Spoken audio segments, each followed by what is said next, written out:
نحمده ونصلي ونسلم على رسوله الكريم اما بعد اعوذ باللہ من الشیطان الرجیم بسم اللہ الرحمن الرحیم ویؤثرون علی انفسهم ولو کان بهم خصاصہ صدق اللہ العظیم وصدق رسولہ النبی الکریم ان اللہ وملائکتہ یصلون علی النبی یا ایہا الذین آمنوا صلوا علیہ وسلموا تسلیما الصلاۃ والسلام علیک یا سیدی یا رسول اللہ وعلی آلک واصحابک یا حبیب اللہ الصلاۃ والسلام علیک یا سیدی یا نبی اللہ وعلی آلک واصحابک یا سیدی یا نور اللہ اللہم صلی علی سیدنا و مولانا محمد معدن الجود والکرم وآلہ وصحبہ وبارک وسلم۔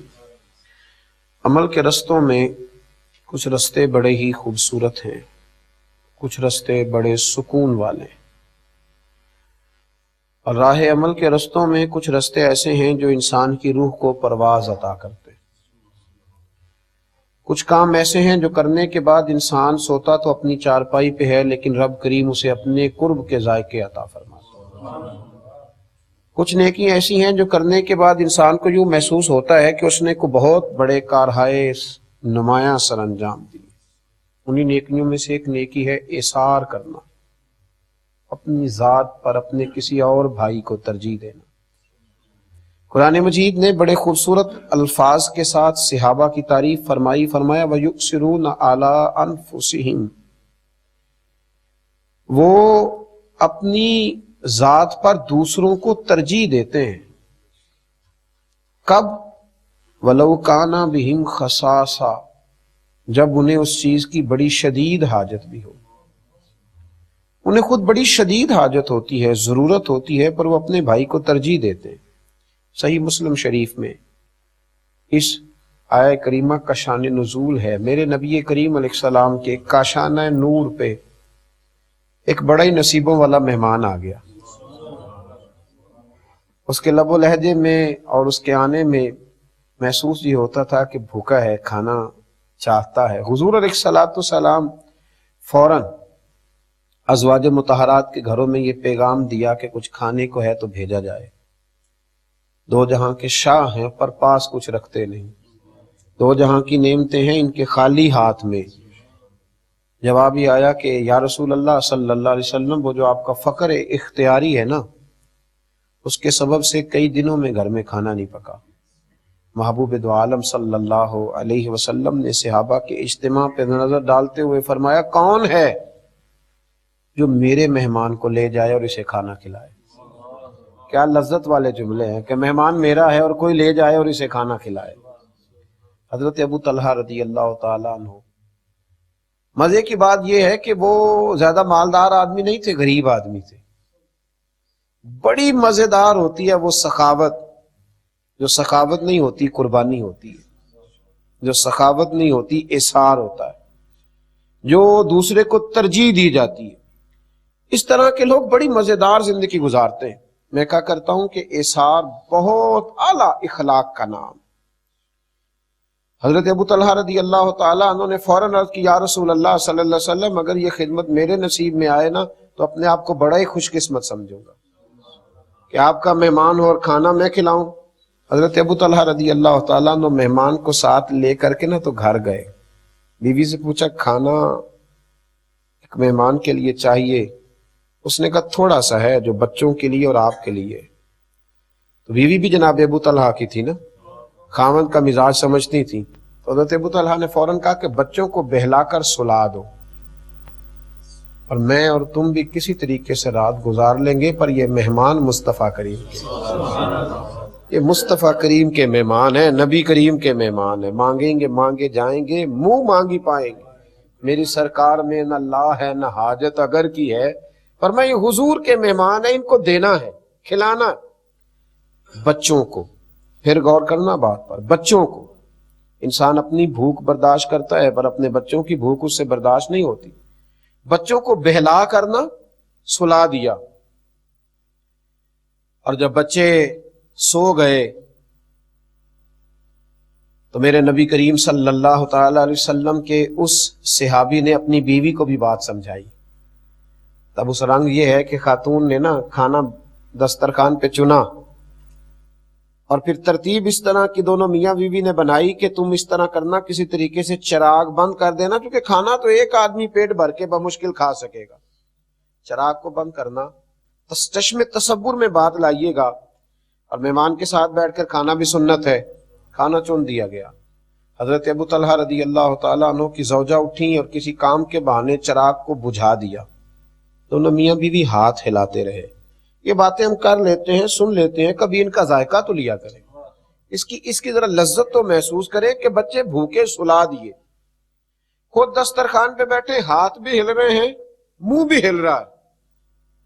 لوگ اداکاریاں کرتے ہیں لوگوں کو اپنا بنانے کے لیے، اداکاریاں کرتے ہیں، اور یہاں یہ لوگ کیا کر رہے ہیں؟ یہ رسول اللہ کو راضی کرنے کے لیے آ گئے، نبی کریم کو راضی کرنے کے لیے. اور اپنی بھوک دیکھیں نا، لوگ رو کے کہتے ہیں، پیسہ ہوتا ہے تو رو کے کہتے ہیں میرے پاس نہیں ہے، میرے پاس نہیں ہے، میں کچھ نہیں دے سکتا. اور ان کے پاس نہیں ہے پھر بھی کہہ رہے ہیں کہ لے لو، ہم تو دینا چاہ رہے ہیں، خود بھوکے سو لیں گے. میرے نبی کریم علیہ السلام کے غلام نے مہمان کو پیٹ بھر کے کھانا کھلایا. اور جب آپ اخلاص والا معاملہ کرتے ہیں نا، احسار والا معاملہ کرتے ہیں، تو پھر آپ کو دنیا سے ڈگری لینے کی ضرورت نہیں پڑتی. پھر وہ کمزور آدمی ہے جو یہ سوچتا ہے کہ مجھے لوگوں سے تھوڑی ڈگری لینی چاہیے، لوگ میری تعریف کریں کہ میں بڑا سخی ہوں. حضرت ابو طلحہ فرماتے ہیں رات مہمان کو کھانا کھلایا، سو گئے. صبح نماز کے وقت مرتب ترتیب کے ساتھ میں اٹھا، لیکن جب مسجد نبوی صلی اللہ علیہ وسلم نے پہلا قدم رکھا تو مجھے بتانا نہیں پڑا. نبی کریم علیہ السلام نے فرمایا ابو طلحہ، تیرا اور تیری بیوی کا رات والا عمل خدا کو بھی بڑا پسند آیا ہے اور محمد مصطفیٰ کو بھی بڑا ہی پسند آیا صلی اللہ علیہ وسلم، بڑا پسند آیا ہے عمل رات. فرمایا اللہ نے قرآن نازل کر دیا. رب فرماتا ہے وَيُؤْثِرُونَ عَلَىٰ أَنفُسِهِمْ وَلَوْ كَانَ بِهِمْ خَصَاصَةٌ. فرمایا وہ لوگ اپنی ذات پر دوسروں کو ترجیح دیتے چاہے انہیں شدید حاجت ہی کیوں نہ ہو. شدید دیکھیں نا، مزہ بھی اسی چیز کا ہے. اگر کچھ تھوڑا سا سائڈ سے نکال کے آپ کسی کو دے بھی دیں تو یہ کمال تھوڑا ہے. میرے پاس پڑے ہوئے تھے 50,000 تو میں نے 2,000 خرچ کر دیے تو یہ کمال تھوڑا ہے. میرے پاس چند چیزیں پڑی ہوئی تھی تو ایک مجھے پسند تھی، ایک ناپسند تھی، تو چلے یہ کون سا میں پہنتا ہوں، کسی کو دے دی تو یہ کوئی کمال ہے؟ اللہ تو فرماتا ہے لن تنالوا البر حتی تنفقوا مما تحبون. اگر کسی نیکی تک پہنچنا ہے نا، دیکھیے فرمایا اگر نیکی تک پہنچنا ہے تو پھر سنو، تم ہرگز نیکی تک نہیں پہنچ سکتے جب تک اپنی پیاری چیز راہ خدا میں خرچ نہ کرو. مما تحبون، وہ خرچ کرنی ہے جس سے تمہیں محبت ہو گئی، وہ چیز تم نے خرچ کرنی ہے جس سے تمہیں محبت ہو گئی ہے. لن تنالوا البر، ورنہ تم نیکی تک پہنچ سکتے.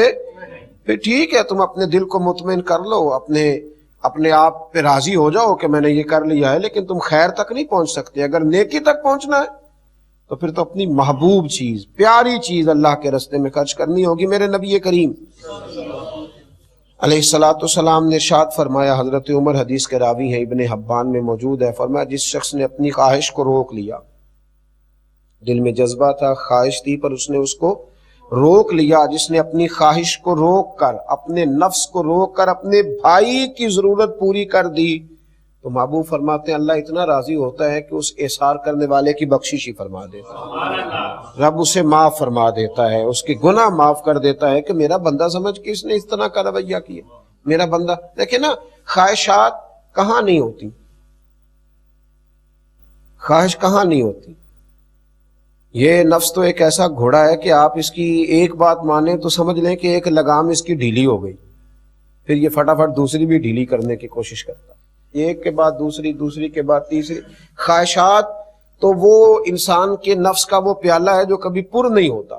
تھوڑا تھوڑا اپنی خواہشات کو روک کر اگر احسار کیا جائے، اگر کوشش کی جائے کہ چلے بہت زیادہ اپنے ہی آپ کو سنوارتے رہنا، اپنے ہی گھر کو ضرورت کا کام ضرور کریں، باقی کوشش کریں تھوڑا سا بچ جائے اور اس غریب کو بھی میسر آ جائے، اس غریب کو بھی جس بیچارے کے پاس اپنی چھت بھی موجود نہیں ہے، گھر کی صرف اس کو سجانے سنوارنے میں کروڑوں روپیہ لگانے کی بجائے اگر کسی کی جھونپڑی کا بندوبست کر دیا جائے گاڑی صرف اس لیے بدلنے کی بجائے کہ ماڈل پرانا ہو گیا ہے، اگر کسی شخص کے آنے جانے کے اسکول کے کرائے کا ہی بندوبست کر دیا جائے تو میرے بھائی کس قدر زیادہ لوگوں میں پیار بٹے گا۔ لیکن ہمارے ہاں یہ ہوتا ہے کہ جو کسی کے پاس آتا ہے وہ اسے اپنا سمجھتا ہے اور اپنے اوپر خرچ کرنا ضروری جانتا ہے، تھوڑی تھوڑی قربانی دینا، تھوڑا سا خواہشات کو دیکھیں نا، بڑی معروف بات ہے، لیکن کبھی اگر آپ اس کا مزہ لینا تو مزہ بڑا شاندار ہے۔ گوشت جن گھروں میں کم پکتا ہے، جن غریبوں کے ہاں کبھی کبھی آتا ہے، وہاں بڑی لذت سے کھایا جاتا ہے۔ مدینے کے اندر کچھ علاقوں میں غربت تھی، گوشت آئے اور کبھی آئے تو بڑی جو ہے وہ لذت کے ساتھ استعمال ہوتا ہے۔ نبی پاک علیہ السلام نے بھی فرمایا اپنے گوشت کی خوشبو سے اپنے پڑوسیوں کو تکلیف نہ دینا۔ کیا لفظ ہیں، کبھی ان کا اثر اور کبھی ان کا سرور محسوس کریں۔ گوشت کی خوشبو سے اپنے پڑوسیوں کو تکلیف نہ دینا۔ میرے صاحب فرمایا کرتے تھے اگر روز پھل کھانے ہیں نا تو چھلکے پڑوسی کے دروازے کے آگے نہ پھینکنا، کہیں ان کے بچے بھی ضد نہ کریں یہی والا پھل ہم نے بھی کھانا ہے۔ پتہ نہیں بیچارے کا باپ لا کے دے سکتا ہے کہ نہیں لا کے دے سکتا۔ تو ایک بکری کی سری ایک صحابی نے کسی کے گھر میں بھیجی۔ اب یہ کبھی کبھی گوشت آیا ہے ہاتھ میں تو وہ پکتا ہے، اس کی ایک لذت ہے، اس کا ایک سرور ہے، وہ کھانا تھوڑا زیادہ کھایا جاتا ہے۔ اس کے گھر میں جب سری آئی ہے اس دل میں خیال آیا یار میں تو غریب ہوں ہی، یہ جو میرے ساتھ میں پڑوسی رہتا ہے نا مجھے اس کے حال کا پتہ ہے۔ آج ہمیں پڑوسی کی بیوی اور اس کے بچوں کی حرکتوں کا پتہ ہوتا ہے پر ان کی غربتوں کا پتہ نہیں ہوتا۔ یہ پتہ ہوتا ہے کہ آنا جانا کس کا ہے، لیکن وہاں بیمار کتنے، کمزور کتنے، پریشان کتنے، یہ نہیں پتہ ہوتا۔ مجھے خبر تو ہے کہ میرے پڑوسی کے بچوں کو کتنا دیر ہو گئی گوشت نہیں کھایا، تو اس نے نا سری ساتھ والے پڑوسی کے گھر میں بھیج دی۔ جب اس کے گھر میں آئی تو ماں باپ نے میٹنگ کی، بچوں کو بٹھایا، کہا تحفہ تو ہمیں ملا ہے، کھا تو ہم سکتے ہیں لیکن تمہیں پتہ ہے ہمارے ساتھ والے گھر میں کچھ بیمار لوگ بھی رہتے، تو بیمار کو اگر تھوڑا سا گوشت کا شوربہ پینے کو ملے گا تو اس کی دل کو تسلی ہوگی۔ بکری کی سری تیسرے گھر میں گئی، تیسرے نے چوتھے کے گھر میں بھیج دی، چوتھے نے پانچویں کے اور پانچویں نے چھٹے نے، اور جب چھٹے نے اس کو دیکھا تو اس نے کہا یار دیکھو گوشت تو گھر میں آ ہی جاتا ہے لیکن نیکی کا موقع کبھی کبھی ہاتھ آتا ہے، کسی اور کو نہ دے دوں۔ اس نے دوبارہ پلٹ کے نا ساتویں کو دے دی، اور جب ساتویں کے ہتھی آئی تو اس نے دیکھی اوہو یہ تو بڑے سارے گھروں میں ہو کے آئی ہے۔ ایک محدث نے تو یہاں کمال جملے لکھے ہیں، وہ کہتے ہیں اس نے پھر بھی اکیلے نہیں کھائی، اکیلے نہیں کھائی، اس نے بیوی سے کہا اس طرح کرو اس کو پکاؤ تو شوربہ ذرا زیادہ کرنا، ساتوں گھر مل کے ہی کھائیں گے، اس کا شوربہ ذرا زیادہ پکانا، ساتوں گھر مل کے کھائیں گے، تھوڑا تھوڑا کھا لیں گے، ذرا مل کے کھا لیں گے۔ میرے بھائی تھوڑا سا اثار کا مزاج بن جائے نا، آپ یقین کریں اثار کا مزاج بن جائے تو بہت ساری غربتیں ویسے ہی تقسیم۔ میرے صاحب رحمت اللہ تعالیٰ علیہ فرمایا کرتے تھے کہ بیٹا جب اللہ تمہیں زیادہ پیسے دینے لگتا ہے نا تو ہو سکتا ہے کہ اس میں تمہارے غریب بھائی کا بھی اس نے کچھ حصہ بھیجا ہو، اور جب اگلے مہینے تمہیں تھوڑے سے اور زیادہ عطا کرے تو ہو سکتا ہے تمہاری بیمار بہن کا بھی اس میں حصہ ہو، اور فرمایا جب اس سے اگلے مہینے تمہیں کچھ اور تھوڑے زیادہ دینا تو ہو سکتا ہے تمہارے کسی غریب دوست کا بھی اس میں حصہ ہو۔ جب یہ نظریہ ہوگا نا کہ میں دیتا جاؤں گا تو عرش کا مالک بھی مجھے نوازتا جائے گا، تو پھر انسان کے اخلاق بڑی بلندیوں پہ جاتے ہیں۔ میں نے شروع میں کہا یہ وہ والی نیکی ہے جو روح کو سفر کراتی ہے، جو ٹھنڈک دیتی ہے، جو محبت فراہم کرتی ہے۔ دیکھیے نا کمال کی بات بخاری مسلم میں صحابہ کرام علیہم رضوان تشریف فرمائے، حضرت سہل بن سعد رضی اللہ تعالیٰ عنہ فرماتے ہیں ایک عورت آئی اور وہ نبی پاک علیہ السلام سے کچھ عرصہ پہلے نا اجازت لے کے گئی تھی کہ یا رسول اللہ صلی اللہ علیہ وسلم میرا دل کرتا ہے آپ کے لیے ایک چادر نہ بنا کے لاؤں، ایک کرتا نہ بنا کے لاؤں، ایک قمیض وہ بنا کے لائی، اس نے بڑے خوبصورت نقش و نگار کیے، حضور کے لیے بنا کے لانا تھی نا، اس نے بڑی محبت کی، اس نے بڑے پریم سے، بڑی ریجھ سے، بڑی مٹھاس سے، جانے کتنا درود پڑا ہوگا، جانے کس قدر وہ راضی ہوئی ہوگی، یعنی وہ لمحے اس پر کتنے سکون کے گزرے ہوں گے کہ اپنے نبی کے لیے تیاری کر رہی ہے۔ کبھی اماں بیٹے کے لیے ٹوپی بنائے نا تو اماں سے پوچھو اس کا رنگ ڈنگ کیا ہوتا ہے، اور جو اپنے مصطفیٰ کریم کے لیے تیاری کرے وہ بڑی محبت سے لائی، بڑے پریم سے لائی اور بڑے ادب سے پیش کی، حضور میں لائی ہوں۔ تو میرے محبوب بھی بڑا ہی بھلا دینے والے ہیں، محبتوں کا جواب بڑی محبتوں سے دینے والے ہیں. نبی رحمت علیہ الصلوۃ والسلام اسی وقت اندر گئے، اسی وقت جب وہ قمیض بنا کے لائی. اندر جا کے حضور علیہ السلام نے جو کرتا پہنا تو اس کو اتارا، اور جو نئی قمیض وہ صحابیہ بنا کر کے لائی تھی حضور نے فوراً پہن لی، اور پہن کر صحابہ کے بیچ آئے. صحابہ کے بیچ جیسے ہی حضور آئے نا تو ایک صحابی، اور بعض شارحین نے نام لکھا ہے کہ غریب صحابی نہیں، حضرت عبد الرحمن ابن عوف تھے، مالدار آدمی، حضور کی طرف دیکھ کر کے عرض کرنے لگے حضور کتنی پیاری لگ رہی ہے، ایسے لگتا ہے کپڑا بھی آپ کے لیے بنایا گیا. حضور کیا انداز ہے، کیسے فٹ آئی ہے وجود اطہر پر، کیا بات ہے محبوب، بڑی پیاری. تو حضور فرمانے لگے تمہیں زیادہ پسند آ گئی ہے، زیادہ پسند ہے؟ ہاں. فوراً اللہ کے محبوب اندر گئے. دیکھنا یہ خاصا مشکل کام ہوتا ہے. میں نے کہا کہ چیز کوئی پرانی ہو جائے تو بٹتی ہے، نئی ہو اور پھر ہمیں پسند ہو اور پھر زمانہ تعریف کرے اور اس کو کسی کو دے دیا جائے، یہ کوئی اتنا آسان نہیں ہوتا. لیکن قربان جاؤں محبوب تیری اداؤں پہ. قریب محبوب اندر تشریف لے گئے، اور اندر سے حضور علیہ الصلوۃ والسلام نے، وہ خاتون تو جا چکی تھی خوش ہو کے کہ حضور نے پہن لی، محبوب نے پھر پرانا کرتا پہنا اور نئی کو طے کر کے نا جناب عبد الرحمن ابن عوف کے ہاتھ میں تھمایا، اور حضور دوبارہ حجرے میں چلے گئے. تو لوگوں نے کہا عبد الرحمن یہ تم نے کیا کیا؟ تم دیکھتے ہو حضور کی کرتا نور پر پیوند کتنے لگے ہوئے. حضور تو قبول ہی نہیں فرماتے. صحابہ کرام جب کہتے ہیں تو کسی پر بوجھ بننا پسند ہی نہیں فرماتے. تو آج اگر محبوب نے قبول فرمایا، تم نے طلب کر لیا، تمہیں ایسا نہ کرنا چاہیے تھا. جناب عبد الرحمن نے بھی جو جواب دیا وہ بھی بڑا کمال ہے، رو پڑے، فرمانے لگے تمہارا کیا خیال ہے؟ پہننے کے لیے لی ہے، یہ تو حضور کے وجود سے لگ گئی ہے. اب مرتے وقت گھر والوں کو وصیت کروں گا کہ اس میں مجھے کفن دے دیا جائے. پس مردن فرشتوں نے جو تلاشی لی تو کیا نکلا؟ فقط ایک دل کے گوشے سے خیال مصطفیٰ نکلا. میں تو وصیت کروں گا کہ مجھے اس میں کفن دیا جائے. بھائیو، اثار کا جب جذبہ پیدا ہوتا ہے، اثار کا جب شوق پیدا ہوتا ہے تو پھر یہ توجہ لگ جاتی ہے. یہ وہ کام ہے جو آپ کے دل کو بڑا قرار عطا کرتا ہے، جو طبیعت کو بڑا ٹھنڈا. آپ صبح تجربہ کر کے دیکھیں، صبح کہ جب آپ لوگوں سے حاصل کرنے کا مزاج بنائیں گے نا کہ میں کسی نہ کسی طریقے سے آنے والے سے کچھ لوٹ لوں تو آپ کو تکلیف ہوگی. اور اگر ذہن بن جائے نا کہ میری وجہ سے کسی کا فائدہ ہو جائے تو اللہ تعالیٰ روح کو سکون عطا فرمائے گا، آنکھوں کو ٹھنڈا کرے گا، سکون دے گا. اور جب یہ ذوق پیدا ہوتا ہے نا تو پھر صرف اپنے بچے نظر نہیں آتے، پھر سب کے بچے اپنے بچے ہی محسوس ہوتے ہیں. پھر ہر غریب کا بچہ پیارا لگتا ہے. پھر انسان صرف اپنے کے ہاتھ میں ہی 100 کا نوٹ نہیں تھماتا، دوسرے بھی اسے دکھائی دیتے ہیں. پھر وہ پیار بانٹتا ہے، پھر وہ محبت بانٹتا ہے. پھر جس طرح وہ اپنے بچے کے بیمار ہونے پہ رو پڑتا ہے نا، کسی اور کی تکلیف کو بھی محسوس کرتا ہے. پھر یہ درد برابر کا کیا انداز ہے. حضرت مولا کائنات شیر خدا کرم اللہ تعالی وجہ الکریم فرماتے ہیں کہ ہتھیلیاں گھس گئی تھی سیدہ فاطمہ کی کام کر کر، چھالے پڑ گئے. فرماتے میں نبی کریم علیہ السلام کی خدمت میں لے کر کے گیا، کچھ کنیزیں آئی تھی مال غنیمت سے، خدام آئے تھے، یا رسول اللہ ایک کنیز مل جائے، فاطمہ کا کام کاج میں ہاتھ بٹائے گی. تو میرے نبی کریم علیہ السلام نے جو جواب دیا نا، ابو داؤد شریف میں موجود ہے، وہ آب زر سے بھی زیادہ کوئی اعلیٰ چیز ہو تو اس سے لکھنے کے قابل ہے.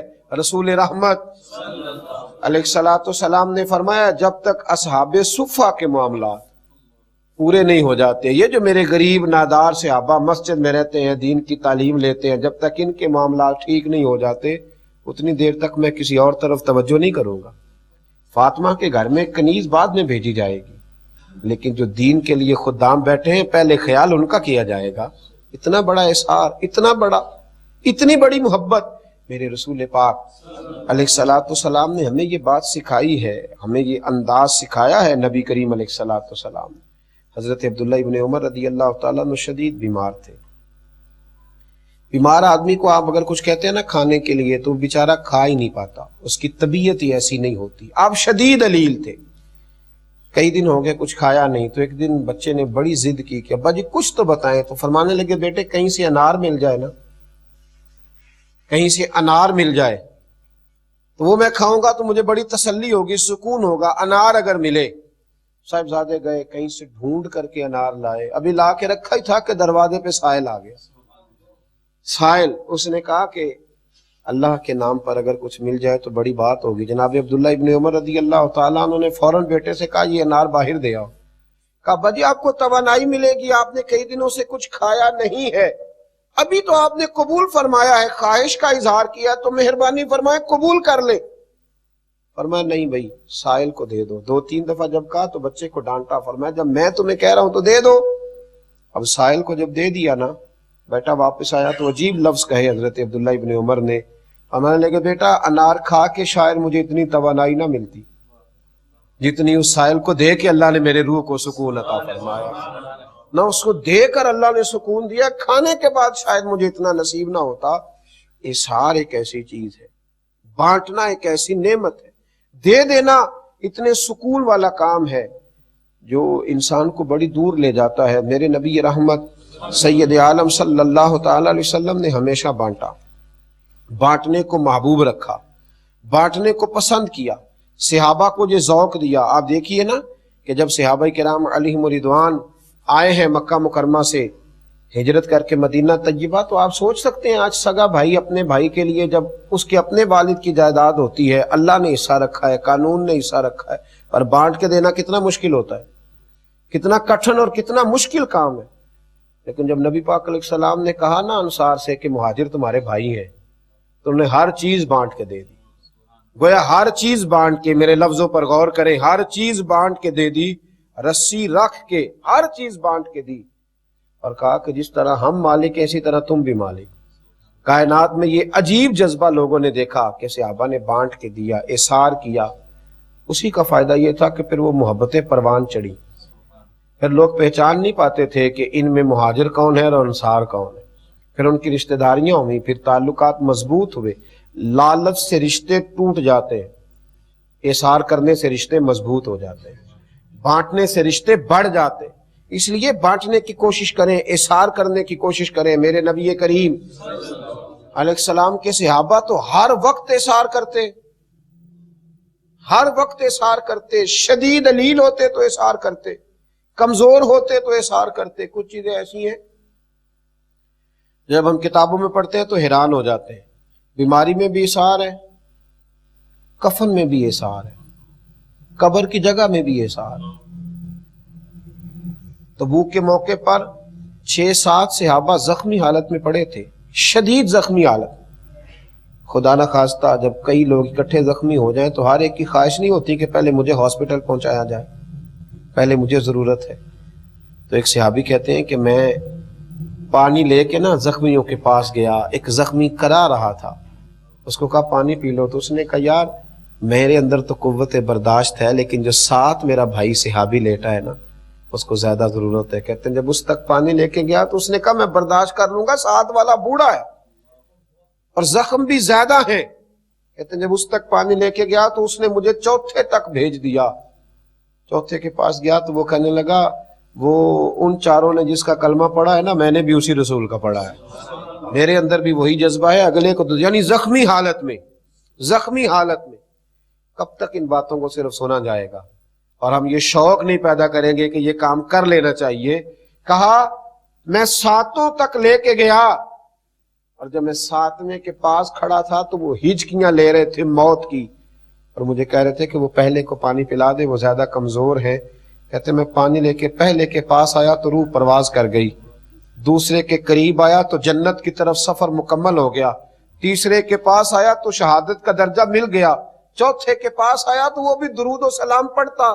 روح حضرت سیدنا اسرائیل کے حوالے کر رہا تھا. کہتے 7 چلے گئے, پانی کا پیالہ میرے ہاتھ میں تھا, میں کبھی پیالہ دیکھتا کبھی ان جانے والوں کو دیکھتا, اور پھر میرے لبوں پہ محمد عربی کا درود و سلام ہی جاری ہو گیا, رسول اللہ صلی اللہ علیہ وسلم کا درود و سلام جاری ہوا.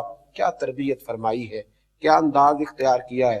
اگر آپ زیادہ توجہ فرمائیں میرے سننے والے تو ایک خاص بات, حضرت امیر حمزہ رضی اللہ تعالیٰ عنہ کی شہادت پر نبی پاک علیہ السلام بڑے ہی پریشان ہوئے تھے, حضور بڑا روئے تھے.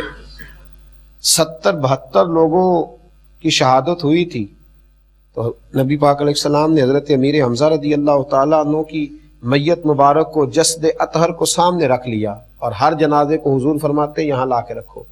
جنازہ رکھا جاتا تو حضور جنازہ پڑھاتے، پھر دوسرا جنازہ پڑھاتے، تیسرا. 70 لوگوں کا جنازہ پڑھا اور حضرت امیر حمزہ کی میت مبارک پڑی رہی، یعنی ان پر 70 مرتبہ میرے نبی نے نماز جنازہ ادا فرمائی.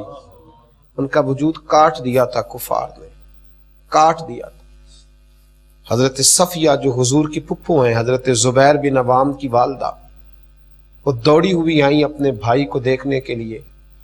نبی کریم علیہ السلام نے کہا حضرت زبیر سے، ماں کو روکو، یہ بہن ہے، یہ بھائی کا یہ روپ نہیں دیکھ سکیں گی.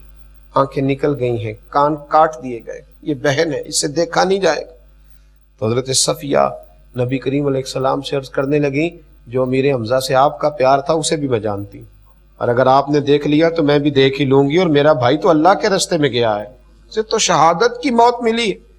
پھر قریب آئیں اور قریب آ کے کھڑے ہو کے کہا، اے اللہ اس قربانی کو قبول فرما، اللہ ان کے درجات بلند فرما. 2 چادریں کفن کی، کفن کے لیے 2 چادریں. یہ اسلام پر غربت کا زمانہ ہے، کفن کا کپڑا بھی میسر نہیں. 2 چادریں حضرت صفیہ لائیں اور کہا کہ میرے بھائی کو اس میں کفن دے دو. حضرت زبیر بن عوام فرماتے ہیں نبی کریم علیہ السلام جب کفن دینے لگے تو قریب ایک اور صحابی تھے، ان کی لاش بھی پڑی تھی جن کو کفن میسر نہیں تھا. تو محبوب فرمانے لگے مجھے گوارا نہیں ہوتا کہ چچا کو تو کفن دے دوں، تو میرا یہ صحابی بغیر کفن کے چلا جائے، اس کو کفن دے دوں اور یہ بغیر کفن کے چلا جائے. 2 چادریں، ایک بڑی ہیں ایک چھوٹی ہیں، دونوں کے قد بڑے ہیں، اب کیا کیا جائے؟ میرے مصطفیٰ کریم علیہ السلام نے فرمایا قرآن اندازی کرو، قرآن ڈالو. تو کہتے ہیں قرآن ڈالا کہ کون سی چادر کس کو دینی ہے، تو بڑی چادر اس صحابی کے نام نکل آئی. دیکھو تاریخ عالم نے یہ نظارے بھی دیکھے کہ حضرت امیر حمزہ کے حصے میں چھوٹی چادر آئی، یہ احسار میرے نبی پاک کا. کفن میں بھی احسار، کفن میں بھی، کفن میں بھی. وہاں زخموں میں احسار ہے، یہاں کفن میں احسار.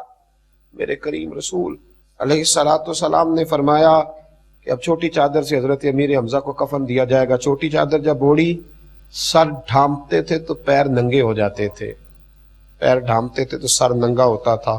محبوب نے فرمایا سر ڈھانپ دو اور پیروں پہ گھاس ڈال دو اور میرے چچا کی قبر بند کرو، اللہ انہیں جنت کا لباس عطا فرمانے والا ہے، جنت کا. یہاں تک احسار ہوتا تھا، یہاں تک گویا کفن ڈالنے میں بھی احسار. اور میں نے جو بات کہی نا کہ قبر میں بھی احسار کرتے تھے. امیر المومنین خلیفۃ المسلمین، اس امت کا بہت بڑا ہیرو حضرت عمر فاروق رضی اللہ تعالیٰ عنہ، زخم لگ گیا، احساس ہو گیا کہ اب شاید وصال ہو جائے گا. اپنے صاحبزادے سے کہنے لگے سیدہ عائشہ صدیقہ کے پاس جائیں. گنبد خضرا میں 3 قبروں کی جگہ ہے، ایک میں حضور کی تدفین ہوئی، ایک میں حضرت ابو بکر ہے، ایک جگہ باقی ہے سیدہ عائشہ صدیقہ نے جگہ اپنے لیے رکھی ہوئی. کتنی بڑی جگہ ہے جو گنبد خضرا میں موجود ہے. تو حضرت عمر کے صاحبزادے گئے، جا کے کہا اماں جی ابا جی کا آخری وقت ہے، اگر آپ اجازت دیں تو حضور کے گنبد میں دفن ہونا چاہتے ہیں. جناب عائشہ رو پڑی، کہنے لگی کوئی قبر کا احسار تو نہیں نہ کرتا، اور قبر کی وہ جگہ جو گنبد خضرا میں ہو جہاں نبی کریم علیہ السلام کے جلوے ہوں. لیکن عمر سے کہنا تم نے اسلام کی بڑی خدمت کی ہے، میں قبر کی جگہ کی بھی قربانی دیتی ہوں، میں احسار کرتی ہوں، میں دیتی ہوں وہ جگہ. تو میرے بھائی انہوں نے روزی روٹی میں صرف احسار نہیں کیا، انہوں نے تو زخموں کی حالت میں بھی احسار کیا، کفن کے کپڑوں میں بھی احسار ہوتا رہا، قبر کی جگہوں پر بھی احسار ہوتا رہا. احسار اتنی بڑی نیکی ہے جو آپ کو بڑے بلند اخلاق تک پہنچائے گی، جو آپ کا روحانی قد اونچا کرے گی، جو آپ کا اخلاقی قد اونچا کرے گی، جو آپ کی طبیعت کے اندر نور کا فروغ کرے گی. اور بھی بڑی ساری نیکیاں انسان کرتا ہے، لیکن یاد رکھنا جو نیکی آپ کو اڑان عطا کرے گی وہ احسار والی نیکی ہے. اپنی چند خواہشات چھوڑ کر نہ کسی اور کو دینے کی طرف توجہ کریں، پھر دیکھیں رب کریم آپ کی روح کو کتنا سکون عطا فرماتا ہے. عرش کا مالک صحیح معنوں میں محبوب کی غلامی عطا فرمائے. آخر دعوانا الحمدللہ.